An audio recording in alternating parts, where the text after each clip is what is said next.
प्रभु की स्तुति। आप इस चैनल को रोजाना सुनकर 1 साल में बाइबल पढ़ सकते हैं। Please subscribe and support. आज के बाइबल अध्याय। यिर्मयाह भविष्यवक्ता की पुस्तक अध्याय 37। यिर्मयाह भविष्यवक्ता की पुस्तक अध्याय 37। और यहोयाकीम के पुत्र कोन्याह के स्थान पर योशियाह का पुत्र सिदकिय्याह राज्य करने लगा, क्योंकि बाबुल के राजा नबूखदनेस्सर ने उसी को यहूदा देश में राजा ठहराया था। परंतु न तो उसने, न उसके कर्मचारियों ने और न साधारण लोगों ने यहोवा के वचनों को माना, जो उसने यिर्मयाह भविष्यवक्ता के द्वारा कहा था। सिदकिय्याह राजा ने शेलेम्याह के पुत्र यहूकल और मासीहा के पुत्र सपन्याह याजक को यिर्मयाह भविष्यवक्ता के पास यह कहला भेजा कि हमारे निमित्त हमारे परमेश्वर यहोवा से प्रार्थना कर। उस समय यिर्मयाह बंदीगृह में न डाला गया था और लोगों के बीच आया जाया करता था। उस समय फिरौन की सेना चढ़ाई के लिए मिस्र से निकली। तब कसदी जो यरूशलेम को घेरे हुए थे, उसका समाचार सुनकर यरूशलेम के पास से चले गए। तब यहोवा का यह वचन यिर्मयाह भविष्यवक्ता के पास आ पहुंचा। इस्राएल का परमेश्वर यहोवा यो कहता है, यहूदा के जिस राजा ने तुमको प्रार्थना करने के लिए मेरे पास भेजा है, उससे यो कहो कि देख, फिरौन की जो सेना तुम्हारी सहायता के लिए निकली है, वह अपने देश मिस्र में लौट जाएगी और कसदी फिर वापिस आकर इस नगर से लड़ेंगे। वे इसको ले लेकर फूंक देंगे।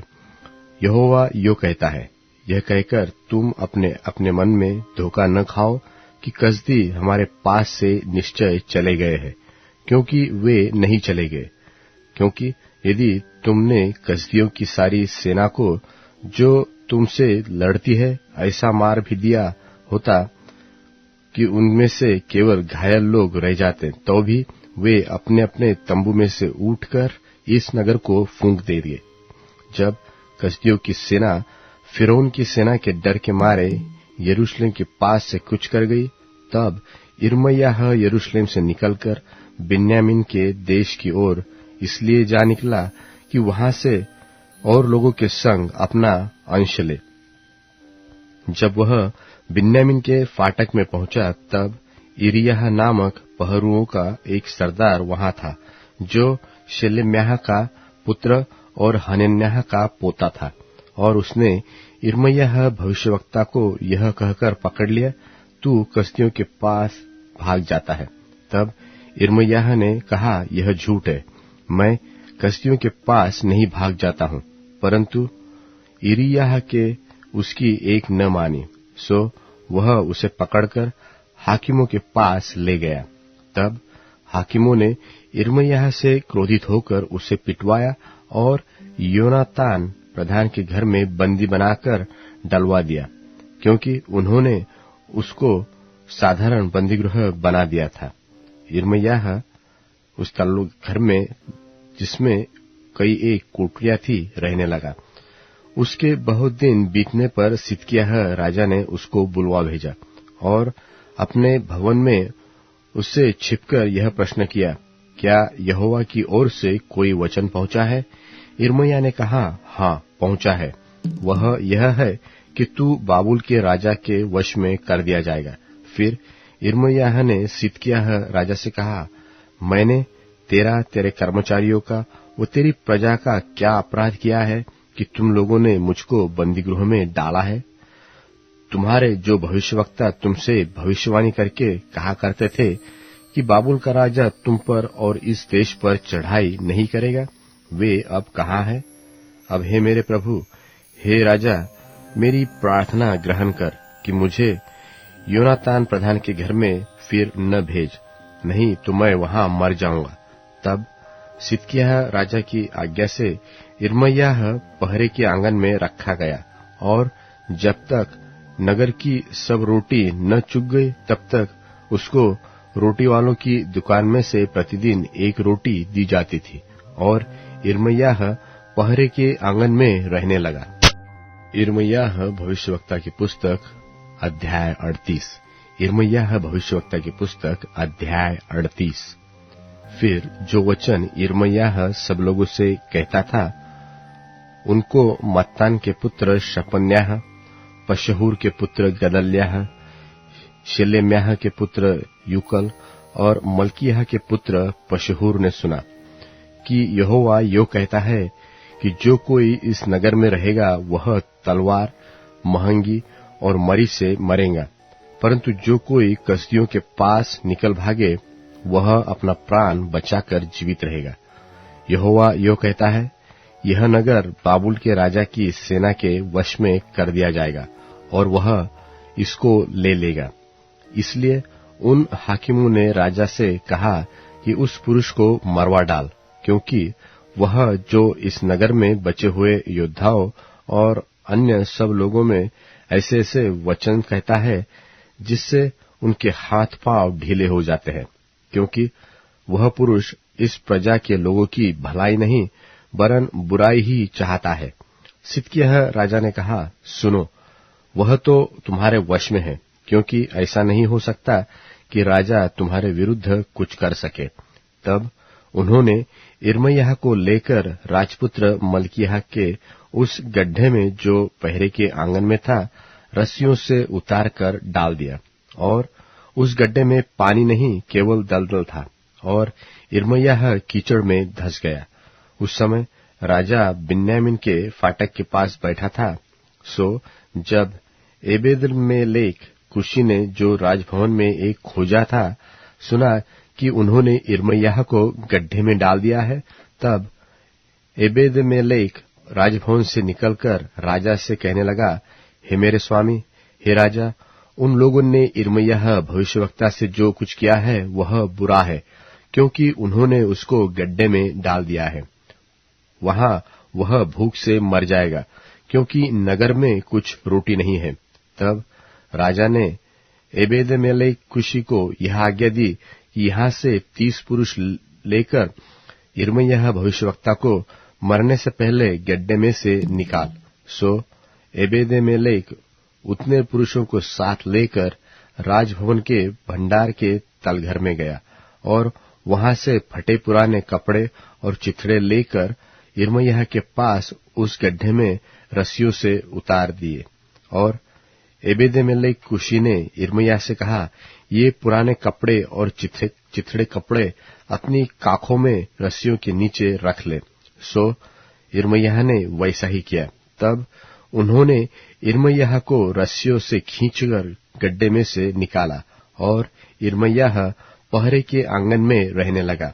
सिदकिय्याह राजा ने यिर्मयाह भविष्यवक्ता को यहोवा के भवन के तीसरे द्वार में अपने पास बुलवा भेजा, और राजा ने यिर्मयाह से कहा, मैं तुझसे एक बात पूछता हूं, तुझसे कुछ न छिपा। यिर्मयाह ने सिदकिय्याह से कहा, यदि मैं तुझे बताऊं तो क्या तू मुझे मरवा न डालेगा, और चाहे मैं तुझे सम्मति भी दूं तो भी तू मेरी न मानेगा। तब सिदकिय्याह राजा ने अकेले में यिर्मयाह से शपथ खाई, यहोवा जिसने हमारा यह जीव रचा है, उसके जीवन की सौगंध, न मैं तो तुझे मरवा डालूंगा और न उन मनुष्यों के वश में कर दूंगा जो तेरे प्राण के खोजी है। यिर्मयाह ने सिदकिय्याह से कहा, सेनाओं का परमेश्वर यहोवा जो इस्राएल का परमेश्वर है वह यो कहता है, यदि तू बाबुल के राजा के हाकिमों के पास सचमुच निकल जाए तब तो तेरा प्राण बचेगा और यह नगर फूंका न जाएगा और तू अपने घराने समेत जीवित रहेगा। परंतु यदि तू बाबुल के राजा के हाकिमों के पास न निकल जाए तो यह नगर कसदियों के वश में कर दिया जाएगा और वे इसे फूंक देंगे और तू उनके हाथ से न बच सकेगा। सिदकिय्याह ने यिर्मयाह से कहा, जो यहूदी लोग कसदियों के पास भाग गए हैं, मैं उनसे डरता हूं। ऐसा न हो कि मैं उनके वश में कर दिया जाऊं और वे तुझसे ठट्टा करें। यिर्मयाह ने कहा, तू उनके वश में न कर दिया जाएगा। जो कुछ मैं तुझसे कहता हूं उसे यहोवा की बात समझकर मान ले, तब तेरा भला होगा और तेरा प्राण बचेगा। और यदि तू निकल जाना स्वीकार न करे तो जो बात यहोवा ने मुझे दर्शन के द्वारा बताई है वह यह है, देख, यहूदा के राजा के रनवास में जितनी स्त्रियां रह गई है वे बाबुल के राजा के हाकिमों के पास निकलकर पहुंचाई जाएंगी और वे तुझसे कहेंगी, तेरे मित्रों ने तुझे बहका दिया और उनकी इच्छा पूरी हो गई, और जब तेरे पांव कीच में धंस जाए तो वे पीछे फिर गए हैं। तेरी सब स्त्रियां और लड़के बाले कसदियों के पास निकाल कर पहुंचाए जाएंगे और तू भी कसदियों के हाथ से न बचेगा, वरन तू पकड़कर बाबुल के राजा के वश में कर दिया जाएगा और इस नगर के फूके जाने का कारण तू ही होगा। तब सिदकिय्याह ने यिर्मयाह से कहा, इन बातों को कोई न जानने पाए तो तू मारा न जाएगा। यदि हाकिम लोग यह सुनकर कि मैंने तुझसे बातचीत की है तेरे पास आकर कहने लगे, हमें बता कि तूने राजा से क्या कहा, हमसे कोई बात न छिपा और हम तुझे न मरवा डालेंगे, और यह भी बता कि राजा ने तुझसे क्या कहा, तो तू उनसे कहना कि मैंने राजा से गिड़गिड़ाकर विनती की थी कि मुझे योनातान के घर में फिर वापस न भेज, नहीं तो वहां मर जाऊंगा। फिर सब हाकिमों ने यिर्मयाह से आकर पूछा और जैसा राजा ने उसको आज्ञा दी थी ठीक वैसा ही उसने उनको उत्तर दिया। सो वे उससे और कुछ न बोले और न वह भेद खुला। इस प्रकार जिस दिन यरूशलेम ले लिया गया उस दिन तक वह पहरे के आंगन में ही रहा। तीमुथियुस के नाम पौलुस प्रेरित की पहली पत्री, 2 अध्याय। अब मैं सबसे पहले यह उपदेश देता हूं कि विनती और प्रार्थना और निवेदन और धन्यवाद सब मनुष्यों के लिए किए जाएं, राजाओं और सब ऊंचे पद वालों के निमित्त, इसलिए कि हम विश्राम और चैन के साथ सारी भक्ति और गंभीरता से जीवन बिताएं। यह हमारे उद्धारकर्ता परमेश्वर को अच्छा लगता और भाता भी है। वह यह चाहता है कि सब मनुष्यों का उद्धार हो और वे सत्य को भली भांति पहचान लें, क्योंकि परमेश्वर एक ही है और परमेश्वर और मनुष्यों के बीच में भी एक ही बिचवई है, अर्थात मसीह यीशु, जो मनुष्य है, जिसने अपने आप को सबके छुटकारे के दाम में दे दिया ताकि उसकी गवाही ठीक समयों पर दी जाए। मैं सच कहता हूं, झूठ नहीं बोलता, कि मैं इसी उद्देश्य से प्रचारक और प्रेरित और अन्य जातियों के लिए विश्वास और सत्य का उपदेशक ठहराया गया। सो मैं चाहता हूं कि हर जगह पुरुष बिना क्रोध और विवाद के पवित्र हाथों को उठाकर प्रार्थना किया करें। वैसे ही स्त्रियां भी संकोच और संयम के साथ सुहावने वस्त्रों से अपने आप को संवारे, न कि बाल गूंथने और सोने और मोतियों और बहुमूल कपड़ों से, पर भले कामों से। क्योंकि परमेश्वर की भक्ति ग्रहण करने वाली स्त्रियों को यही उचित भी है, और स्त्री को चुपचाप पूरी अधीनता से सीखना चाहिए। और मैं कहता हूं कि स्त्री न उपदेश करे और न पुरुष पर आज्ञा चलाए, परंतु चुपचाप रहे, क्योंकि आदम पहले, उसके बाद हव्वा बनाई गई, और आदम बहकाया न गया, पर स्त्री बहकाने में आकर अपराधिनी हुई।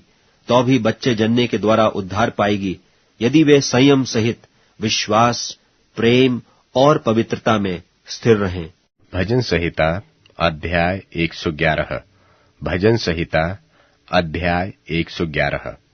यह की स्तुति करो। मैं सीधे लोगों की गोष्ठी में और मंडली में भी संपूर्ण मन से यहोवा का धन्यवाद करूंगा। यहोवा के काम बड़े हैं, जितने उनसे प्रसन्न रहते हैं वे उन पर ध्यान लगाते हैं। उसके काम विभयमय और ऐश्वर्यमय होते हैं, और उसका धर्म सदा तक बना रहेगा। उसने अपने आश्चर्य कर्मों का स्मरण करवाया है। यहोवा अनुग्रहकारी और दयावंत है। उसने अपने डरवैयों को आहार दिया है। वह अपनी वाचा को सदा तक स्मरण रखेगा। उसने अपनी प्रजा को अन्य जातियों का भाग देने के लिए अपने कामों का प्रताप दिखाया है। सच्चाई और न्याय उसके हाथों के काम है। उसके सब उपदेश विश्वास योग्य है। वे सदा सर्वदा अटल रहेंगे। वे सच्चाई और सीधाई से किए हुए हैं। उसने अपनी प्रजा का उद्धार किया है। उसने अपनी वाचा को सदा के लिए ठहराया है। उसका नाम पवित्र और भय योग्य है। बुद्धि का मूल यहोवा का भय है। जितने उसकी आज्ञाओं को मानते हैं उनकी बुद्धि अच्छी होती है। उसकी स्तुति सदा बनी रहेगी। अब Amazon music, tune in, Spotify और YouTube म्यूजिक में उपलब्ध है। Please follow it.